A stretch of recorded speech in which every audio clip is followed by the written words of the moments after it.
Hi guys! Welcome to Jekotech TV! Smile ka muna dyan! Okay guys, let's go! Ito guys, ito yung mga gagawin natin para masuri natin itong application na to. Mag-sign up tayo. Maglagay lang tayo ng mobile number, password, tapos ulitin ng password, tapos withdrawal password, tapos click ang sign up. Gawin na natin. Yan, ganyan lang. Click natin sign up. Kung nga mga katao, after natin mag-sign up, meron tayong 25 pesos na libre. Pero yan ay hindi agad mawi-withdraw. Dahil ang minimum dito ay 100 pesos. Yan lang binibigay na libre dito. Iba ay may investment na. Check na rin natin dito sa home. Yan, ito yung pinakamaliit na investment mga katao. 300 pesos. Ito ay good for 35 days. Pero meron tong 40 pesos na income everyday. Susunod naman ay 800 na. 140 naman po ang everyday. Susunod ay 2,000 na. 424 naman po ang everyday na kita. Ang gawin lang para makapag-invest, click lang itong invest now. Pero bago maklik yan, dapat mag-recharge. Check natin recharge sa menu, sa my charge. Pili tayo ng amount, okay. Login tayo sa GCash natin. Yan, iscan lang itong QR code, magta-transfer ng fund. Pag naka-transfer na, yun. Meron na tayong investment. Pwede na tayong mag-withdraw everyday. Ano pa ba? Sa withdrawal naman, check natin. Withdraw. Yan, maglagay tayo ng bank natin. GCash, GCash number, kaka GCash name. Yan. Exchange. Yan, pwede tayo mag-withdraw. Check natin. Withdrawal. Withdraw. So, may bawas pa lang 6% ang withdrawal dito. Pero ang minimum ay 100. At anytime, pwede mag-withdraw. At within 10 minutes, marireceive daw ang ating withdraw. At pag na-delay, contact the customer service. So, hindi pa tayo pwede mag-withdraw. Check natin pa yung iba. Sabi na sila dito yung customer support. In case na meron tayong problema sa ating account, kumontak lang sa kanila. Income record, transaction record, at pwede tayo magpalit-palit ng bank. At magpalit-palit ng password, ganoon din ang withdrawal password. At mag-log out. Pag dito type itong application na to. Ayun lang, mga katao. Another application. Automatic. Pang risk taker na naman. Wala tayong makita talaga nga pang long term. Puro risk taker. Pero sa mga risk taker dyan, alam ko naman, kahit anong risk pinapasok natin, ingat muna, magsuri muna bago mag-invest. At sa mga nandyan na napadaan lang, naghahanap ng online earning app, sorry, hindi ko masasabi ito.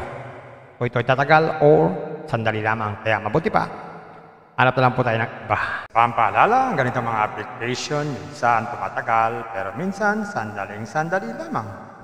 Kagaya itong application na to, ang hula ko dito, tatagal ito mga 4 to 5 days. Pag sumobra dyan, swerte na tayo. Kaya maging mag-ingat sa ating pag-i-invest. At kung wala kayong pag-invest,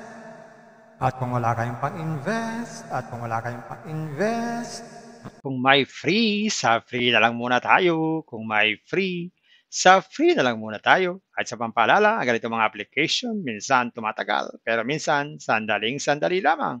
Kaya maging maingat sa ating pag-invest. Paring paalala, sabi po sa 1 Timothy chapter 6 verse 10, for the love of money is a root of all kinds of evils, is true this craving that some have wandered away from the faith and pierced themselves with many pangs. Totoo po ito. Ang pera naman ay hindi masama. Yan ang ginagamit natin sa pang-araw-araw natin buhay, pambili ng bigas, ulam, sapatos at iba pa.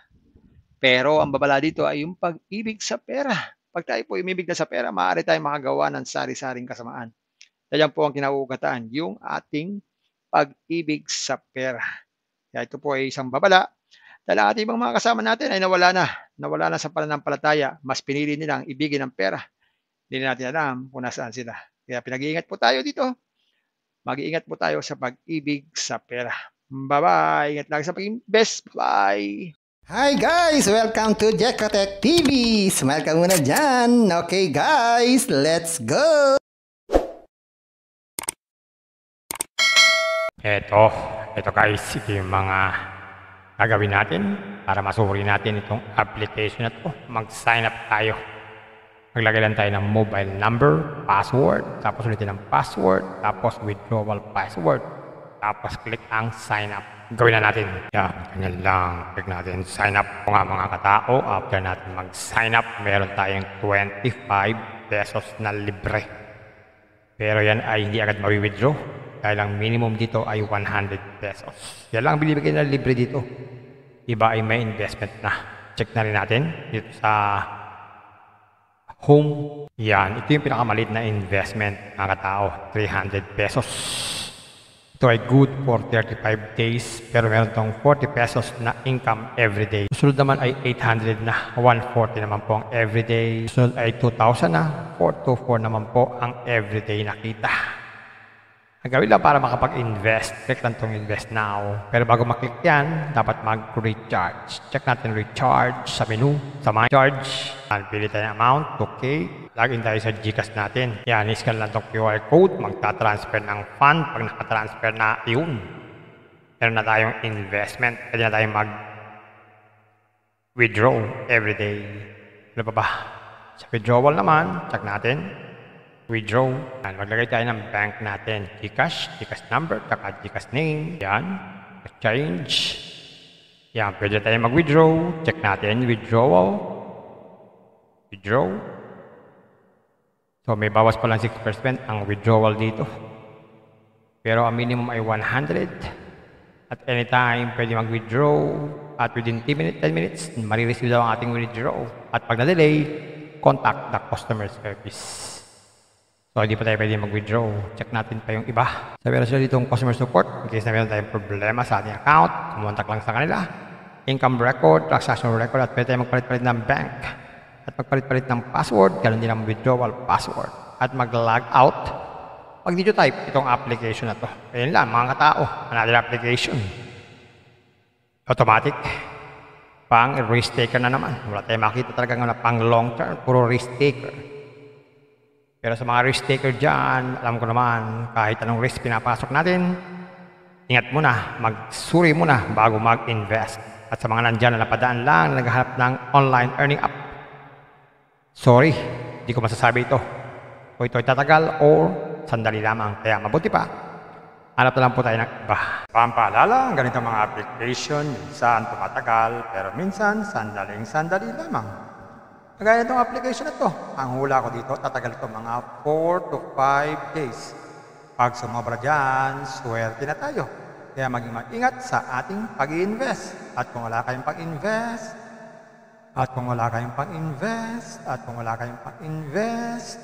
Kung may free, sa free na lang muna tayo. Kung may free, sa free na lang muna tayo. At sa pampaalala, ganito mga application, minsan tumatagal, pero minsan sandali lamang.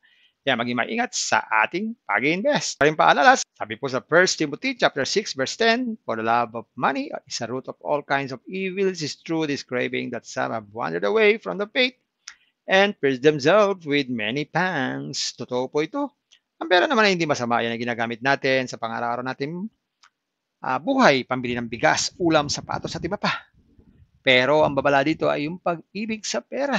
Pag tayo po umibig na sa pera, maaari tayong makagawa ng sari-saring kasamaan. Dahil po ang kinauugatan, yung ating pag-ibig sa pera. Kaya ito po ay isang babala. Dahil ang ating ibang mga kasama natin ay nawala na sa pananampalataya. Mas pinili nilang ibigin ang pera. Hindi natin alam kung nasaan sila. Kaya pinag-iingat po tayo dito. Mag-iingat po tayo sa pag-ibig sa pera. Bye-bye. Ingat lang sa pag-invest. Bye. Hi guys! Welcome to Jekotech TV! Smile ka muna dyan! Okay guys, let's go! Ito guys, ito yung mga gagawin natin para masuri natin itong application na to. Mag-sign up tayo. Maglagay lang tayo ng mobile number, password, tapos ulitin ng password, tapos withdrawal password, tapos click ang sign up. Gawin na natin. Yan, ganyan lang. Click natin. Sign up po nga mga katao. After natin mag-sign up, meron tayong 25 pesos na libre. Pero yan ay hindi agad mawi-withdraw. Dahil ang minimum dito ay 100 pesos. Yan lang binibigay na libre dito. Iba ay may investment na. Check na rin natin dito sa home. Yan, ito yung pinakamaliit na investment mga katao. 300 pesos. Ito ay good for 35 days pero meron tong 40 pesos na income everyday. Susunod naman ay 800 na, 140 naman po ang everyday. Susunod ay 2,000 na, 424 naman po ang everyday na kita. Ang gawin lang para makapag-invest, click lang itong invest now. Pero bago maklik yan, dapat mag-recharge. Check natin recharge sa menu, sa my charge. Pili tayo ng amount, 2K. Login tayo sa GCash natin. Yan, iscan lang itong QR code, magta-transfer ng fund. Pag nakatransfer na, yun. Meron na tayong investment. Pwede na tayong mag-withdraw everyday. Ano pa ba? Sa withdrawal naman, check natin. Withdraw. Yan, maglagay tayo ng bank natin. GCash, GCash number, kaka GCash name. Yan. Change. Yan, pwede tayo mag-withdraw. Check natin. Withdrawal. Withdraw. So, may bawas pa lang 6% ang withdrawal dito. Pero ang minimum ay 100. At anytime, pwede mag-withdraw. At within 10 minutes, marireceive daw ang ating withdraw. At pag na-delay, contact the customer service. So, hindi pa tayo pwede mag-withdraw. Check natin pa yung iba. So, meron sila ditong customer support. In case na meron tayong problema sa ating account, kumontak lang sa kanila. Income record, transaction record, at pwede tayo magpalit-palit ng bank. At magpalit-palit ng password, ganoon din ang withdrawal password. At mag-log out. Pag dito type, itong application na to. Ayun lang, mga katao. Another application. Automatic. Pang risk taker na naman. Wala tayong makita talaga nga na pang long term, puro risk taker. Pero sa mga risk taker dyan, alam ko naman, kahit anong risk pinapasok natin, ingat muna, magsuri muna bago mag-invest. At sa mga nandyan na napadaan lang, na naghahanap ng online earning app, sorry, hindi ko masasabi ito. O ito ay tatagal or sandali lamang. Kaya mabuti pa, hanap na lang po tayo ng iba. Pampaalala, ang ganitong mga application, minsan tumatagal, pero minsan sandali lamang. Kagaya itong application na to, ang hula ko dito, tatagal ito mga 4 to 5 days. Pag sumobra dyan, swerte na tayo. Kaya maging mag-ingat sa ating pag-i-invest. At kung wala kayong pag-invest,